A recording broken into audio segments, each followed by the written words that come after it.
हर मनुष्य जीवन भर अपना कर्म करता रहता है, चाहे वो बुरा हो या अच्छा, और अंत समय आने पर यही सोचता रहता है कि मरने के बाद उसे उसकी कर्मों की वजह से स्वर्ग मिलेगा या नरक। मनुष्य की ये प्रवृत्ति होती है कि वह अपने हिसाब से बुरे कर्मों की गिनती भी अच्छे कर्मों में करने लगता है और यह सोचकर प्रसन्न होता है कि मरने बाद उसे अवश्य ही स्वर्ग मिलेगा, जबकि वो जानता है कि कोई भी मनुष्य अपने कर्मों के फल का निर्धारण स्वयं नहीं कर बल्कि मृत्यु के बाद उसके कर्मों के फल का निर्धारण स्वयं यमराज करते हैं और वही बताते हैं कि मनुष्य ने जो अपने जीवन काल में कर्म किया जाए उसके वो कर्म पुण्य थे या पाप, और फिर उसी के अनुसार उसे स्वर्गलोक या नरकलोक की प्राप्ति होती है। परंतु यहाँ सबसे बड़ा सवाल यह उठता है कि यदि किसी मनुष्य को मरने के बाद स्वर्ग मिलता है तो वह स्वर्गलोक में कौन कौन सी सुविधाओं का भोग करता है, और यदि किसी मनुष्य को नरक मिलता है तो उसे कैसी कैसी यातनाएं झेलनी पड़ती है। दर्शकों, आज के इस वीडियो में हम आपको इसी से जुड़ी पद्म पुराण की एक कथा के बारे में बताने जा रहा हूँ, जिसका वर्णन यमलोक से लौटी कुछ कन्याओं ने किया हुआ है। पद्म पुराण में वर्णित कथा के अनुसार एक बार यमदूत कुछ कन्याओं को भूलवश समय से पहले यमलोक लेकर चले गए, लेकिन जब चित्रगुप्त ने उनके एवं मृत्यु का लेखा जोखा देखा तो उन्होंने यमदूतों से कहा कि हे यमदूतों, ये तुमने क्या किया? इन कन्याओं की आयु अभी पूर्ण नहीं हुई है, इसलिए इन कन्याओं को तुरंत वापस मृत्युलोक दे आओ।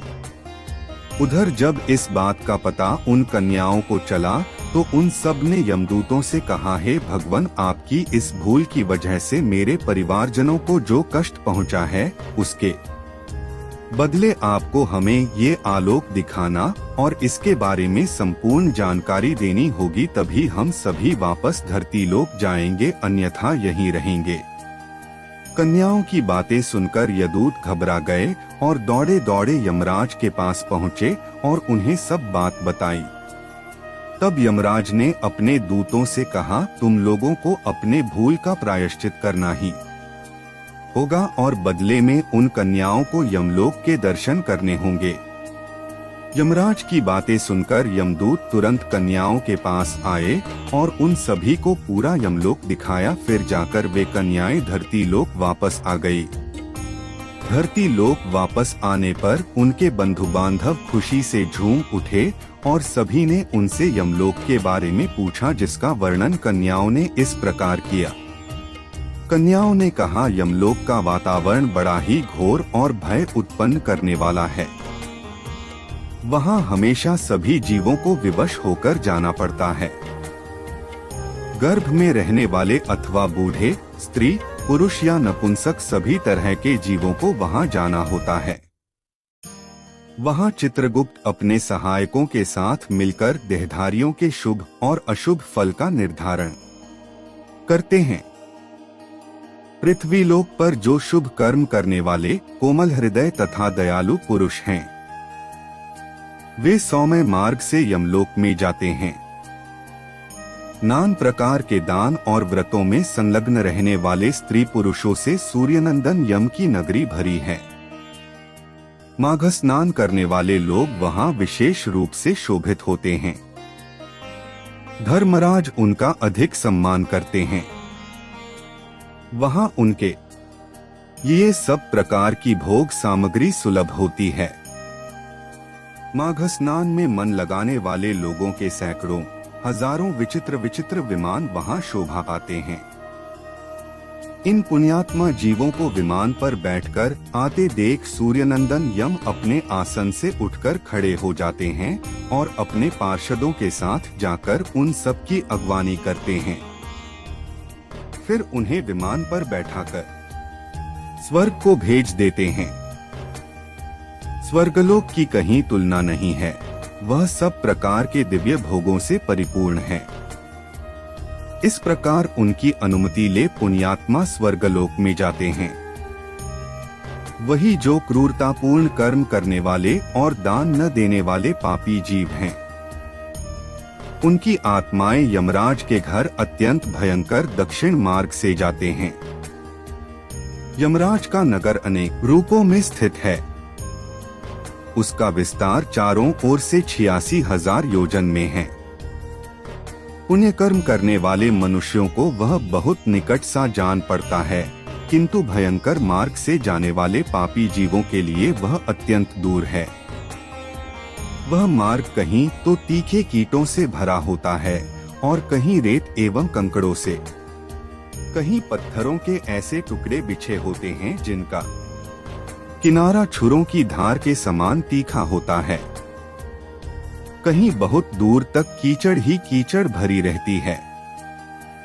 कहीं घातक अंकुर उगे होते हैं और कहीं कहीं लोहे की सुई के समान नुकीले कुशों से सारा मार्ग ढका होता है। इतना ही नहीं, कहीं रास्ते पर दहकते हुए अंगारे बिछे रहते हैं। ऐसे मार्ग से पापी जीवों को दुखित होकर जाना पड़ता है। इसके अलावा यह मार्ग कहीं तपी हुई शिला और कहीं हिम से वह मार्ग आच्छादित रहता है। कहीं ऐसी बालू भरी रहती है जिसमें चलने वाला जीव कंठ तक धंस जाता है और बालू कान के पास तक आ जाती है। कहीं गर्म जल और कहीं कंडों की आग से यमलोक का मार्ग व्याप्त रहता है। उन सब की पीड़ा सहते हुए पापी जीव की आत्माएं यमलोक में जाते हैं। कहीं तीखे अस्त्र शस्त्रों की वर्षा होती है जिससे उनके सारे शरीर में घाव हो जाते हैं। तत्पश्चात उनके ऊपर नमक मिले हुए पानी की मोटी धाराएं बरसाई जाती है। इस प्रकार कष्ट सहन करते हुए उन्हें जाना पड़ता है। कहीं अत्यंत ठंडी, कहीं रूखी और कहीं कठोर वायु का सब ओर से आघात सहते हुए पापी जीव सूखते और रोते हैं। इस प्रकार वह मार्ग बड़ा ही भयंकर है। यहाँ राह खर्च नहीं मिलता, कोई सहारा देने वाला नहीं रहता। वह सब ओर से दुर्गम और निर्जन है। वहाँ और कोई मार्ग आकर नहीं मिला है। वह बहुत बड़ा और आश्रय रहित है। वहाँ अंधकार ही अंधकार भरा रहता है। वह महान कष्टप्रद और सब प्रकार के दुखों का आश्रय है। ऐसे ही मार्ग से यम की आज्ञा का पालन करने वाले अत्यंत भयंकर यमदूतों द्वारा समस्त पाप परायण मूढ़ जीव बलपूर्वक लाए जाते हैं। ऐसी पापी जीवों की आत्माएं यमलोक में बंधु बांधवों से रहित होते हैं। वे शरीर से दुर्बल और भयभीत होते हैं तथा क्षुधा की आग से जलते रहते हैं। ऐसे जीवों की आत्माओं की बाहें पीठ की ओर घुमाकर बांध दी जाती है और उनके हाथों में कील ठोंक दी जाती है। साथ ही पैरों में बेड़ी भी पड़ी होती है। कुछ दूसरे जीवों के गले में रस्सी बांधकर उन्हें पशुओं की भांति घसीटा जाता है और वे अत्यंत दुख उठाते रहते हैं।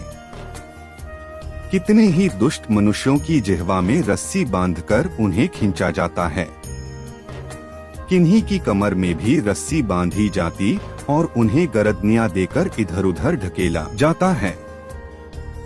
यमदूत किन्हीं की नाक बांधकर खींचते हैं और किन्हीं के गाल तथा ओंठ छेदकर उनमें रस्सी डाल देते और उन्हें खींचकर ले जाते हैं। इतना ही नहीं, कुछ लोगों के कानों और ठोडियों में छेद करके उनमें रस्सी डालकर खींचा जाता है। किन्हीं को भालों से छेदा जाता है, कुछ को बाणों से घायल कर दिया जाता है और इस प्रकार उन्हें विवश करके यमलोक में ले जाया जाता है। वे भूख प्यास से पीड़ित होकर अन्न और जल मांगते हैं, धूप से बचने को छाया के लिए प्रार्थना करते हैं और शीत से व्यथित होकर तापने के लिए अग्नि मांगते हैं। जिन्होंने उक्त वस्तुओं का दान नहीं किया होता, वे उस पाथेय रहित पथ पर इसी प्रकार कष्ट सहते हुए यात्रा करते हैं।